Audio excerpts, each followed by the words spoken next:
ഇപ്പൊ ചെറുതേനീച്ചയെക്കുറിച്ച് നമ്മൾ പറയുകയാണെങ്കിൽ, ഞാനിത് പറയാൻ കാരണം എന്ന് വെച്ചാൽ നമുക്ക് ഈ 1.5 മണിക്കൂറിന് ഇത് രണ്ടും എല്ലാം ഒന്നും പറയാൻ പറ്റില്ല. ചെറുതേനീച്ചയെക്കുറിച്ച് പോലും മുഴുവൻ പറയാൻ നമുക്ക് ഈ 1.5 മണിക്കൂറൊന്നും പോരാ. അത് സാധാരണ ഇവിടെ 2 അല്ലെങ്കിൽ 3 ദിവസത്തെ ക്ലാസ്സാണ് ചെറുതേനീച്ച വളർത്തലിനെ കുറിച്ച് കൊടുക്കുന്ന ക്ലാസ്. അപ്പോൾ നമുക്ക് 1.5 മണിക്കൂർ കൊണ്ട് ഒരു സാധനം കവർ ചെയ്യാന്ന് പറഞ്ഞാൽ എന്തെങ്കിലും ഒരു കുറച്ച് കാര്യങ്ങൾ നിങ്ങൾക്ക് അത്യാവശ്യമുള്ളത് പറയാന്നുള്ളൂ. അപ്പോൾ അതിനകത്ത് നമുക്ക് ചെറുതേനീച്ചയെക്കുറിച്ച്, എന്തുകൊണ്ട് ചെറുതേനീച്ചയെക്കുറിച്ച് കൂടുതൽ പറയാൻ ഞാൻ ആഗ്രഹിക്കുന്നു എന്ന് ചോദിച്ചാൽ അത് 3 കാരണങ്ങളാലാണ്. ഇതൊരു പക്ഷേ എൻ്റെ ഒരു 2000 അടുത്ത് ക്ലാസ്സുകൾ ഞാൻ കേരളത്തിനകത്തും പുറത്തായി കൊടുത്തിട്ടുണ്ട്. ഇപ്പോൾ എനിക്ക് തോന്നുന്ന ഒരു 1900-നും 2000-നും ഇടയ്ക്കാണ് എൻ്റെ ക്ലാസ്സുകൾ നടക്കുന്നത്. അപ്പോൾ അതിനിടയ്ക്കുള്ളൊരു നമ്പറിൽ ഇപ്പോൾ ഈ ക്ലാസ്. എന്തുകൊണ്ട് ചെറുതേനീച്ച മാത്രം കൂടുതൽ പ്രൊമോട്ട് ചെയ്ത് ഞാൻ പറയുന്നു എന്ന് ചോദിച്ചാൽ 3 കാരണങ്ങളാണ്. 1, അത് കുത്തുകല, അത് കുത്താത്ത ഈച്ചയാണ്.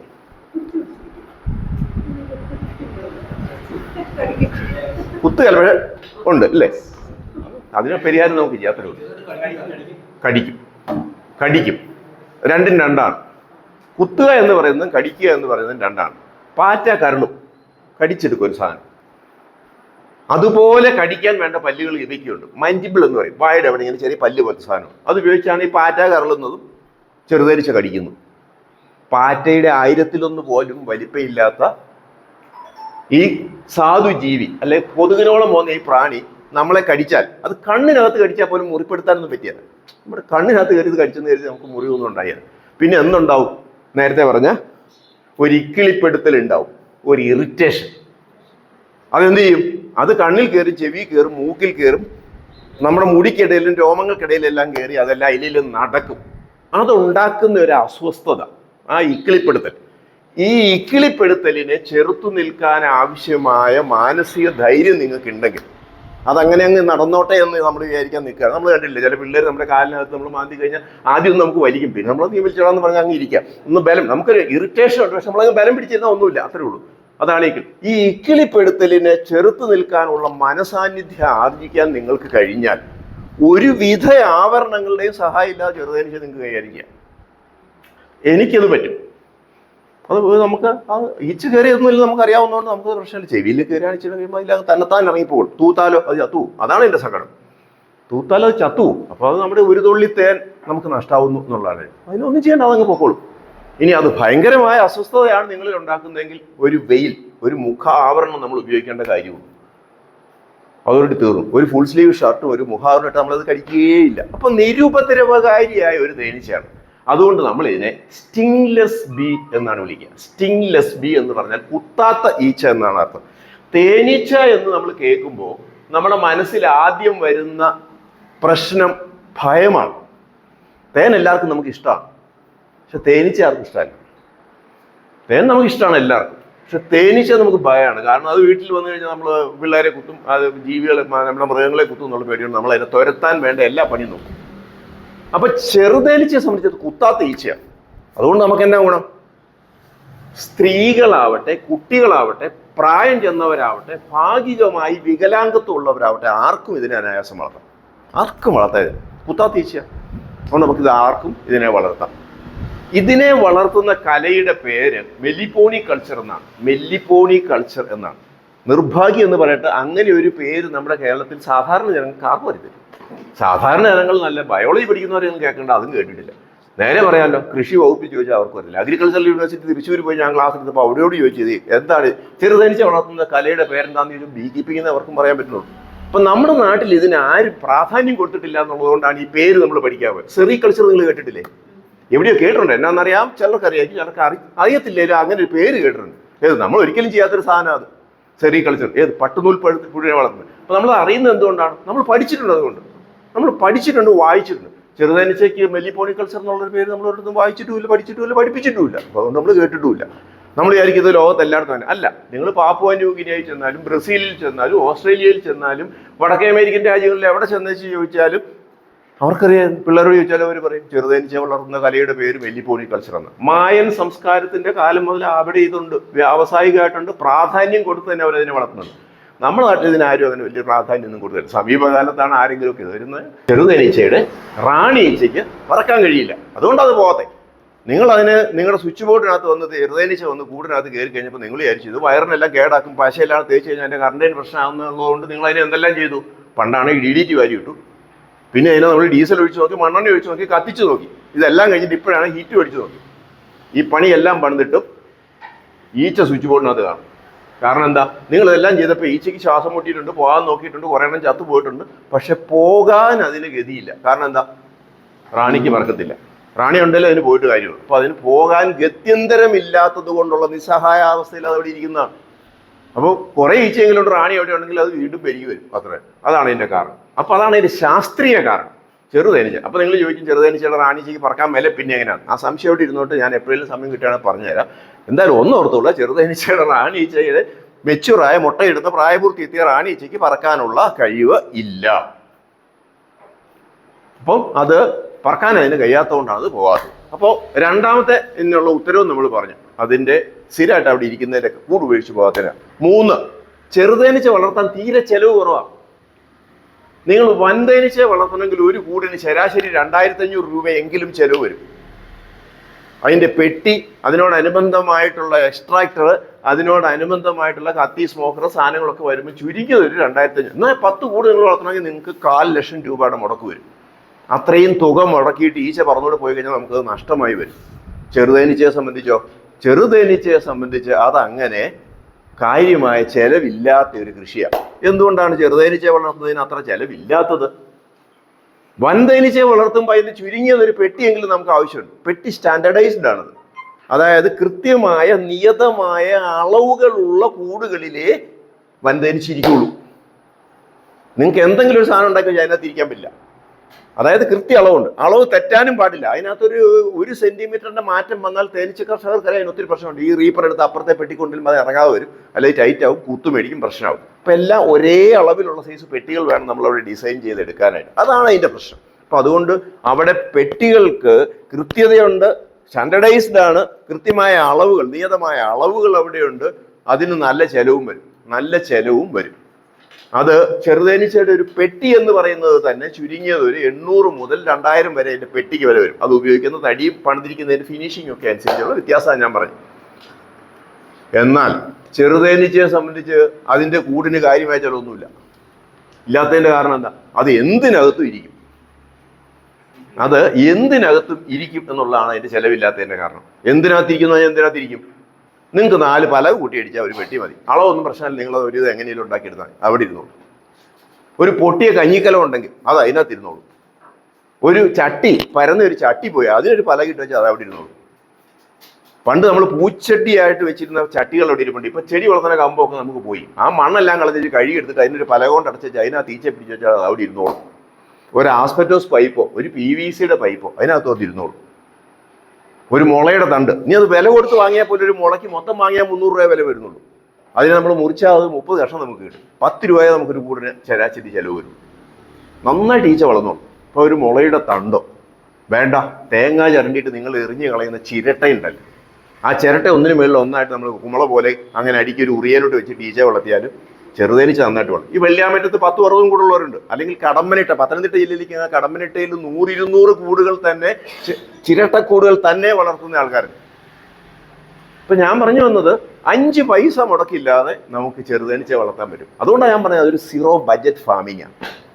8 പൈസ മുടക്കാതെ വേണമെങ്കിൽ നമുക്ക് ചെറുതേനീച്ച വളർത്താം. ഇപ്പം ഈ 3 കാരണം, ഏത് കാരണം? കുത്തുകയല്ല, കൂട് ഉപേക്ഷിച്ച് പോവുകയല്ല, തീരെ ചെലവില്ല, പിന്നെ വളർത്തിയാൽ പോരെ. അപ്പോൾ പിന്നെ ഇതിൻ്റെ ന്യൂനത എന്താ? വളർത്താത്തതിൻ്റെ കാരണം, ഇത് വളർത്തിയിട്ട് എന്നാ കിട്ടാനാണ് എന്നുള്ള ചിന്തയാണ്. ഇത് വളർത്തിയിട്ട് നിങ്ങൾക്ക് എന്നാ കിട്ടാനാ? അതുകൂടി നമുക്കൊരു 400 മില്ലി 500 മില്ലി പരമാവധി തേൻ കിട്ടും. അത് കിട്ടിയിട്ട് നമുക്ക് എന്താവാനാന്നുള്ള ചിന്തയാണ്. നിങ്ങൾക്ക് എന്തുമാത്രം തേനാണ് ആവശ്യമുള്ളത്? നിങ്ങൾക്ക് ശരാശരി ഒരു വീട്ടിലേക്ക് ഒരു വർഷം 10 കിലോ തേനാണ് ആവശ്യമുണ്ടെങ്കിൽ നിങ്ങൾ 20 അല്ല 30 പെട്ടി വെച്ചാൽ മതി. ഈ 30 പെട്ടി വെക്കാൻ ഇത്രയും സ്ഥലമേ ആവശ്യമുള്ളൂ. വളരെ ചുരുങ്ങിയ സ്ഥലമുണ്ട്. നിങ്ങളുടെ വീടിൻ്റെ ഇറയത്ത് തന്നെ അടുപ്പിച്ചടുപ്പിച്ച് അന്ന് തൂക്കിയിട്ടാൽ നിങ്ങൾക്ക് തേനാണ്. അത് ഞാൻ കാണിച്ചു തരും, നിങ്ങൾക്ക് മനസ്സിലാവും. അപ്പം വളരെ ചെലവ് കുറഞ്ഞ് വളരെ എളുപ്പത്തിൽ ഒരുവിധ ശല്യങ്ങളും ഇല്ലാതെ സ്ഥിരമായി നമുക്ക് കൊണ്ടുപോകാവുന്ന ഒന്നായി തേനീച്ച വളർത്തലിനെ കാണാം. ഇനി അതിൻ്റെ സാമ്പത്തിക വശം എല്ലാവരും അതാ നമ്മൾ എന്നാ കിട്ടും എന്നുള്ളൊരു ചോദ്യം വന്നപ്പോൾ ചോദിക്കുന്നത്. ഇതേ വളർത്തിയിട്ട് നമുക്ക് കൊമേഴ്ഷ്യലായിട്ട് വളർത്തും. എന്നെ ആദ്യകാലങ്ങളൊക്കെ ഇങ്ങനെ ക്ലാസ് എടുക്കുമ്പോൾ പലരും എന്നെ നിരുത്സാഹപ്പെടുത്തുകയും എന്നോട് ക്ലാസ് എന്തിനാ സാറേ സമയം കളയുന്നതെന്ന് ചോദിക്കുകയൊക്കെ ചെയ്തവരുണ്ട്. ഏത് ഖാദി ബോർഡും ഹോർട്ടികോർപ്പ് പോലുള്ള ഏജൻസികളാണ്. വൻതേനീച്ചയുടെ ക്ലാസ്സുകൾ ട്രെയിനിങ് പ്രോഗ്രാം നടക്കുന്നിടത്ത് ചെറുതേനീച്ചയെക്കുറിച്ച് നമുക്ക് ഒരു അര സെക്ഷൻ ക്ലാസ് എടുക്കുന്നതിനെ കുറിച്ച് ഒരു നിരുത്സാഹം. ഇപ്പോൾ അവരൊക്കെ നമ്മുടെ പുറകെ ഒരു ദിവസം ക്ലാസ് എടുക്കാൻ ചോദിക്കുന്നത് എന്തുകൊണ്ടാണ്? ഇതാണ് നല്ലത് എന്നുള്ളത് കൊണ്ടാണ്. നമുക്ക് കേരളത്തിൽ സബ്സിഡി കൊടുത്ത് വൻതേനീച്ചപ്പെട്ടി കൊടുത്തെടുത്തതിൻ്റെ മുഴുവൻ പെട്ടികൾ അവിടെ ഉണ്ടെങ്കിൽ കേരളത്തിലെ എല്ലാ വീട്ടിലും വൻതേനീച്ചപ്പെട്ടി കാണണ്ട, ഒരിടത്തുമില്ല. എല്ലാമൊക്കെ കൊണ്ടുവച്ചു, ഒരു മാസം അല്ല 6 മാസം കഴിഞ്ഞപ്പോൾ പെട്ടിയും പോയി, ഈച്ചയും പോയി, അതെല്ലാം തട്ടേ വാരിയിട്ടുള്ളത്.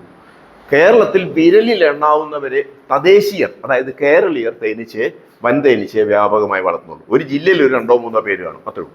ബാക്കിയുള്ളവരൊക്കെ വെറുതെ പറയുന്നതാണ്. തമിഴ്നാട്ടുകാർ വളർത്തുന്ന തേൻ വാങ്ങുന്നവരാണ്. 90 പറയുന്നത് 400 മുതൽ 600 ഗ്രാം വരെ തേൻ നമുക്ക് ഒരു കൂട്ടിൽ നിന്ന് കിട്ടാം. വൻതേനിൻ്റെ ഇപ്പോഴത്തെ വിലയും ചെറുതേനിൻ്റെ ഇപ്പോഴത്തെ വിലയും തമ്മിൽ താരതമ്യം ചെയ്യുമ്പോൾ അത് വൻതേനിൻ്റെ മൂല്യത്തെക്കാൾ കൂടുതലാണ്. ഒരു കൂട്ടിൽ നിന്ന് ശരാശരി നമുക്ക് 10 കിലോ വൻതേൻ കിട്ടിയാൽ അതിന് ഇക്വലൻ്റാണ് നമുക്ക് കിട്ടുന്ന 1 കിലോ ചെറുതേൻ. അത്രയ്ക്കേറെ വില വ്യത്യാസമുണ്ട്. തന്നെയല്ല, ഡിമാൻഡ് അതിന് കൂടുതലുണ്ട്. ഡിമാൻഡ് എന്ന് പറഞ്ഞാൽ എന്താണ്? വൻതേൻ നമുക്ക് മാർക്കറ്റ് ചെയ്യാൻ പാടാം. ഒരു പരിധിയിൽ കൂടുതൽ വൻതേൻ നിങ്ങൾ ഉൽപ്പാദിപ്പിച്ചാൽ അതിന് വിപണനം ബുദ്ധിമുട്ടാണ്. ചെറുതേൻ എത്ര വേണമെങ്കിലും നമുക്ക് വിൽക്കാം. ഒറ്റ കാര്യമേ ഉള്ളൂ, നിങ്ങളുടെ അടുത്ത് ചെറുതേൻ ഉണ്ട് എന്ന് ആവശ്യക്കാരൻ അറിയാനുള്ള സംവിധാനം വേണം. അത്രയും. അത് വളരെ എളുപ്പമൊന്നുമല്ല. ഇപ്പം നിങ്ങളുടെ കയ്യിൽ 10 കിലോ തേൻ ഇരിപ്പുണ്ട്, പക്ഷെ ആവശ്യക്കാർക്ക് അറിയത്തില്ല നിങ്ങളുടെ കയ്യിൽ അതുണ്ടെന്ന്. അങ്ങനെ അറിയാനുള്ളൊരു സംവിധാനം ഉണ്ടെങ്കിൽ നിങ്ങളുടെ വീട്ടിൽ വന്ന് ഇത് വാങ്ങിക്കോളൂ. വേറെ ആരുടെ അടുത്തും കടയിലൊന്നും നിങ്ങൾ കൊണ്ടുവയ്ക്കേണ്ട. നിങ്ങളുടെ അടുത്ത് അന്വേഷിച്ചിട്ടും. കാരണം ഇതിന് ആവശ്യം വരുന്ന ആരാണ്? മെഡിസിനൽ ആവശ്യങ്ങൾക്കാണ് ചെറുതേൻ വ്യാപകമായി കേരളത്തിൽ ഉപയോഗിക്കുന്നത്.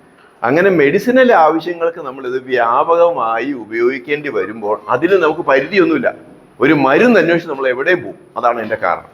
എത്ര അകലെയൊന്നും വന്നത് വാങ്ങും. നിങ്ങൾക്കത് വീട്ടിൽ വെച്ചിട്ട് നിങ്ങളുടെ ഇതിലുണ്ടെന്ന്. അപ്പോൾ അതിന്ന് എളുപ്പമാണ്. എങ്ങനെ എളുപ്പമാകുന്നത്? ഇന്നിപ്പോൾ പുതിയ ഒത്തിരിയേറെ സംവിധാനങ്ങളുണ്ട്. നിങ്ങൾക്ക് പല ഗ്രൂപ്പിൽ നിങ്ങളുടെ പേരിടാം. നിങ്ങൾക്ക് നിങ്ങൾക്ക് യൂട്യൂബിലിടാം, അല്ലെങ്കിൽ ഫേസ്ബുക്കിൽ കവറേജ് ഇടാം, ഇൻസ്റ്റഗ്രാമിലിടാം. അങ്ങനെയുള്ള പല വീഡിയോകൾ. ഇതൊന്നും ഇല്ലെങ്കിൽ നമ്മൾ കൃഷിഭവനൊക്കെ ആയിട്ട് ബന്ധപ്പെട്ട് നമുക്കിവിടെ ചന്തകളൊക്കെ വരുന്നുണ്ട്, അങ്ങനെ വെക്കാം.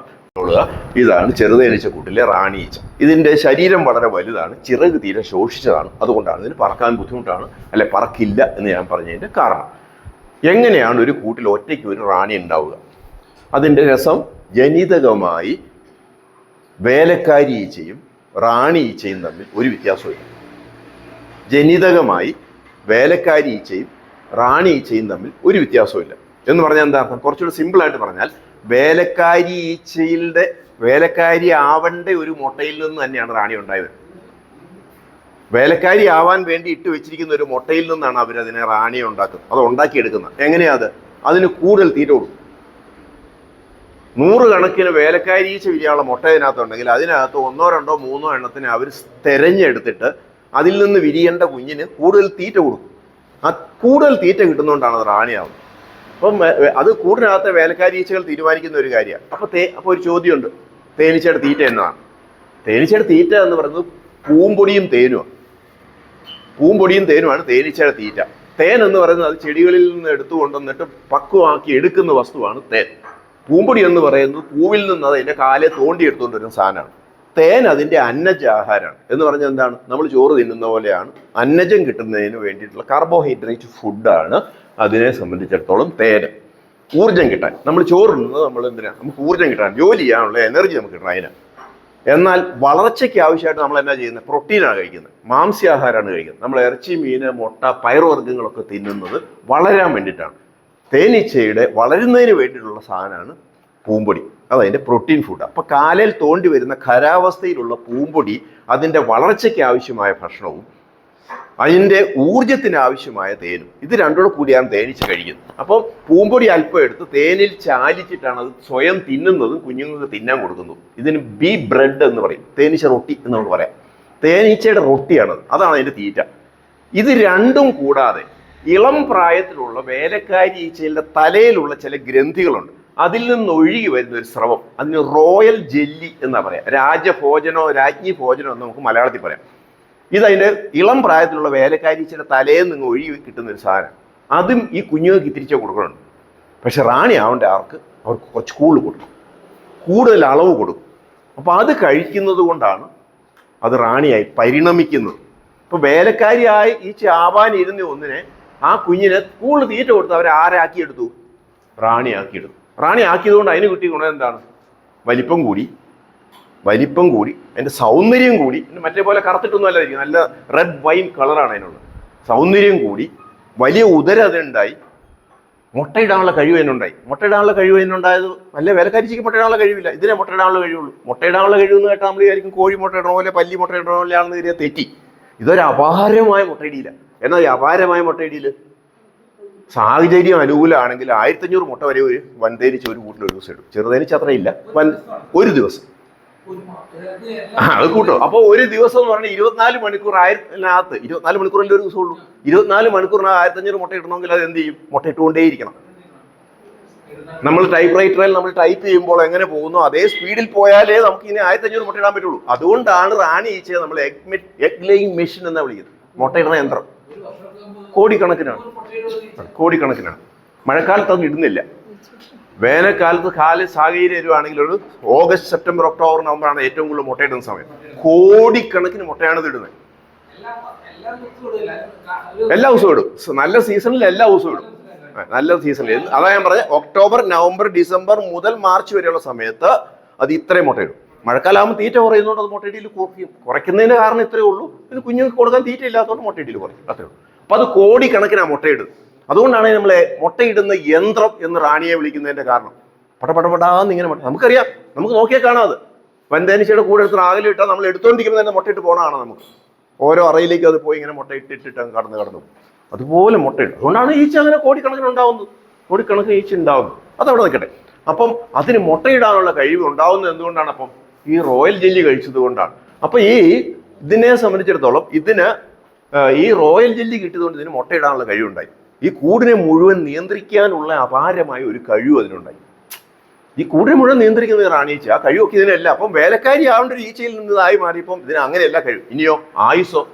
ഒരു ശരാശരി വേലക്കാരി ഈച്ചയുടെ ആയുസ് എന്ന് പറയുന്നത് 28 ദിവസം മുതൽ പരമാവധി 90 ദിവസം വരേക്കേ ഉള്ളൂ. എന്ന് പറഞ്ഞാൽ 1 മാസം മുതൽ 3 മാസം വരെ അതിന് ആയുസുള്ളൂ. അതിനിടയ്ക്ക് ചത്തുപോകും. റാണിയുടെ ആയുസോ അത് 3 വർഷം മുതൽ ചില ഘട്ടങ്ങളിൽ 5 വർഷം വരെ അതിന് ആയുസുണ്ട്. അപ്പൊ അതിന്റെ ആയുസും കൂട്ടി, സൗന്ദര്യം കൂട്ടി, ആയുസ് കൂട്ടി, വലിപ്പം കൂട്ടി, എഫിഷ്യൻസി കൂട്ടി, മുട്ടയിടാനുള്ള കഴിവ് അതിന് കൊടുത്തു. ഇതെല്ലാം കിട്ടിയത് എവിടുന്നാ? റോയൽ ജെല്ലിന്ന്. അപ്പൊ ഒരു കുസൃതി ചോദ്യമുണ്ട്, അതാ ചോദിക്കുന്നത്. അപ്പൊ അത് ഈ മുട്ടയ്ക്കകത്ത് ഇരിപ്പുണ്ട്. മുട്ടയ്ക്കകത്തുണ്ടത്. റോയൽ ജെല്ലി നമ്മൾ ഈ മുട്ടയ്ക്കകത്ത് നിറച്ച് കുഞ്ഞുങ്ങൾക്ക് വേണ്ടിയിട്ട്, പുഴുവിന് വേണ്ടിയിട്ട് അത് നിറച്ച് കൊടുക്കുന്നുണ്ട്. ആ മുട്ട പൊട്ടിച്ച് നമ്മൾ കഴിച്ചാൽ 1500 മുട്ടയിടും. 1500 മുട്ടയിടും എന്നാണ് അല്ല, ആയുസ് കൂടും. ആയുസ് കൂടുന്നതാണ്. നിത്യ യൗവനമെന്നാണ് ഉത്തരം. നമ്മൾ ഈ മമ്മൂട്ടിയൊക്കെ കഴിക്കുന്നുണ്ടെന്ന് പറയുന്ന സാധനമാണ് റോയൽ ജെല്ലി. അപ്പൊ വിളിയായിരിക്കും അങ്ങനെ കിട്ടുന്ന സാധനമാണ്. അതെ, നിങ്ങൾ സൂപ്പർ മാർക്കറ്റിൽ ലുലുവിൽ ചെന്നാൽ നിങ്ങൾക്ക് റോയൽ ജെല്ലി വാങ്ങാൻ കിട്ടും. റോയൽ ജെല്ലി നമുക്ക് വാങ്ങാൻ കിട്ടും. നിർഭാഗ്യമെന്ന് പറയട്ടെ, നമ്മൾ കേരളത്തിൽ ഇത് ആരും എടുക്കുകയോ മാർക്കറ്റ് ചെയ്യുകയോ ചെയ്യുന്നില്ല. ചൈന ഇത് ടൺ കണക്കിന് മാർക്കറ്റ് ചെയ്യുന്നുണ്ട്. ഓസ്ട്രേലിയ ഇത് മാർക്കറ്റ് ചെയ്യുന്നുണ്ട്. വിദേശ രാജ്യങ്ങളൊക്കെ ഇത് എടുക്കുകയും മാർക്കറ്റ് ചെയ്യുന്നുണ്ട്.